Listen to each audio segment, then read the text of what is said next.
Assalamualaikum warahmatullahi wabarakatuh. Saya Amelia Pratama Julikha dengan NIM 201111030. Terima kasih kepada Ibu Nurul Aulia MH selaku dosen pengampu mata kuliah Metodologi Penelitian Kuantitatif. Langsung saja di sini saya akan mempresentasikan hasil mini riset saya yang berjudul Optimalisasi Penguasaan Membaca Al-Quran terhadap Pembelajaran Hukum Bacaan Tajwid. Pembahasan yang pertama yaitu latar belakang, yang kedua rumusan masalah, tujuan penelitian dan kajian teoritis, yang ketiga metode penelitian, dan yang terakhir teknik pengumpulan data. Latar belakang. Pendidikan merupakan salah satu kebutuhan penting bagi manusia yang mengajarkan tentang hal-hal bermanfaat bagi banyak orang. Pendidikan terdiri dari dua jenis, yaitu pendidikan formal dan non-formal.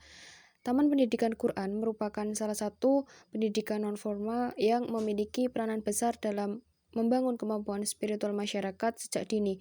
Maka, dengan adanya Taman Pendidikan Quran atau biasa disebut dengan TPQ ini, agar anak-anak itu lebih mudah dalam meningkatkan kemampuan menulis, memahami, mengamalkan, serta membaca Al-Quran. Dalam mempelajari Al-Quran perlu mempunyai syarat tertentu, yaitu dapat memahami kaidah-kaidah di dalam ilmu tajwid. Mempelajari ilmu tajwid itu diperlukannya memperhatikan hubungan huruf antara sesudah dan sebelumnya dengan tata cara pengucapan.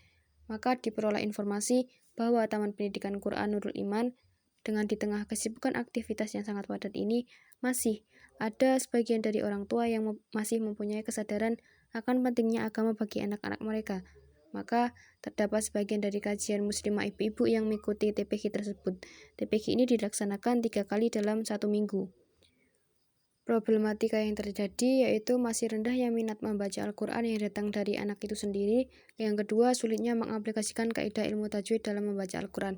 Maka peneliti ingin mengetahui upaya Taman Pendidikan Quran dalam meningkatkan kualitas membaca Al-Quran. Dalam hal ini misalnya, masih kurangnya metode membaca Al-Quran dalam penguasaan hukum bacaan tajwid, sehingga di dalam proses belajar mengajar itu menjadi tidak kondusif. Terdapat hubungan antara penguasaan hukum bacaan tajwid dengan kualitas membaca Al-Quran. Di dalam dua variabel tersebut, terdapat pemahaman pokok-pokok ilmu tajwid yang dapat dijadikan langkah untuk meningkatkan kemampuan baik atau buruknya di dalam membaca Al-Quran. Maka, pembelajaran ilmu tajwid ini perlu ditingkatkan agar anak-anak itu dapat lebih menguasai hukum bacaan tajwid dan dapat membaca Al-Quran sesuai dengan kaidah ilmu tajwid. Maka, perlunya belajar membaca Al-Quran selain dari jadwal mengaji bersama pengajar masing-masing itu, supaya kemampuan santri dalam membaca Al-Quran lebih meningkat lagi, maka diadakannya tes praktik yang digunakan untuk mengetahui kualitas anak-anak dalam membaca Al-Quran. Indikator kualitas membaca Al-Quran yaitu berupa tajwid dan kelancaran dalam membaca Al-Quran. Rumusan masalah yang pertama, apa tujuan dari mempelajari hukum bacaan tajwid? Yang kedua, bagaimana agar bisa mencapai indikator kualitas membaca Al-Quran? Dan yang ketiga, bagaimana hubungan penguasaan hukum bacaan tajwid dengan kualitas membaca Al-Quran? Adapun tujuan penelitian ini yaitu yang pertama untuk mengetahui tujuan dari mempelajari hukum bacaan tajwid, yang kedua untuk mengetahui bagaimana agar bisa mencapai indikator kualitas membaca Al-Quran, yang ketiga untuk mengetahui hubungan penguasaan hukum bacaan tajwid dengan kualitas membaca Al-Quran. Terdapat 3 kajian teoritis. Yang pertama, kemampuan membaca Al-Quran.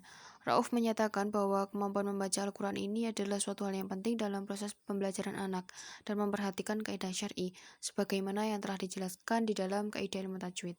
Yang kedua, indikator penguasaan hukum bacaan tajwid. Jadi penguasaan hukum bacaan tajwid di sini pada penelitian ini dibatasi pada pembahasan ahkamul huruf atau hukum-hukum huruf, meliputi beberapa hukum yang terdapat di bacaan tajwid, serta dapat mengidentifikasi hukum bacaan tajwid dan mengaplikasikan dalam membaca Al-Quran. Yang ketiga, hubungan penguasaan hukum bacaan tajwid dengan kualitas membaca Al-Quran. Jadi terdapat keterkaitan antara kedua variabel tersebut. Pemahaman terhadap pokok ilmu tajwid dapat dijadikan langkah untuk meningkatkan kemampuan baik atau buruknya dalam membaca Al-Quran. Kemudian metode penelitian. Penelitian ini menggunakan kuantitatif yang bersifat korelasi dengan tujuan ingin mengetahui variasi pada satu faktor dengan faktor yang lain berdasarkan koefisien korelasi. Adapun metode dalam penelitian ini adalah yang pertama, jenis penelitian.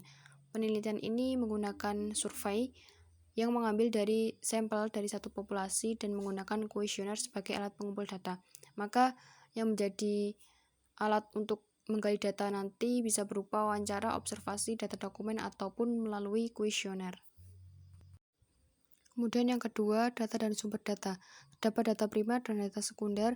Data primernya berupa kuesioner yang berjumlah 2 murid, 1 musyrifah, dan 2 masyarakat, dalam artian ibu-ibu yang juga mengikuti TPQ Nurul Iman.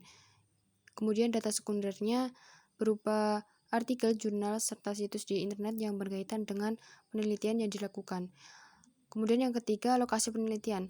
Penelitian ini dilakukan di Dusun Ngelaban, Rembang, Jumapola, Kabupaten Karanganyar, tepatnya di rumah Ustazah Asifah dan Ustadz Afif, serta tempat mengaji di gedung TPQ Nurul Iman. Penetapan lokasi ini atas dasar pertimbangan bahwa lokasi tersebut mudah dijangkau oleh peneliti. Teknik pengumpulan data. Yang pertama, menggunakan kuesioner. Kuesioner yang digunakan berupa kuesioner tertutup yang pada dasarnya alternatif jawaban sudah disediakan oleh peneliti. Yang kedua, menggunakan studi pustaka. Salah satu pengambilan data ini menggunakan jurnal ataupun buku-buku dan artikel. Kemudian yang ketiga, metode tes tertulis dan tes praktik. Tes tertulis ini dalam bentuk soal yang terdiri dari 2 macam, yaitu pilihan ganda dan uraian. Tes tersebut dilakukan dengan tujuan untuk mengukur penguasaan hukum bacaan tajwidnya. Sedangkan tes praktik seperti mendengarkan imla agar mengetahui kualitas membaca Al-Quran pada setiap murid Taman Pendidikan Quran Nurul Iman. Sekian pembahasan penelitian dari saya.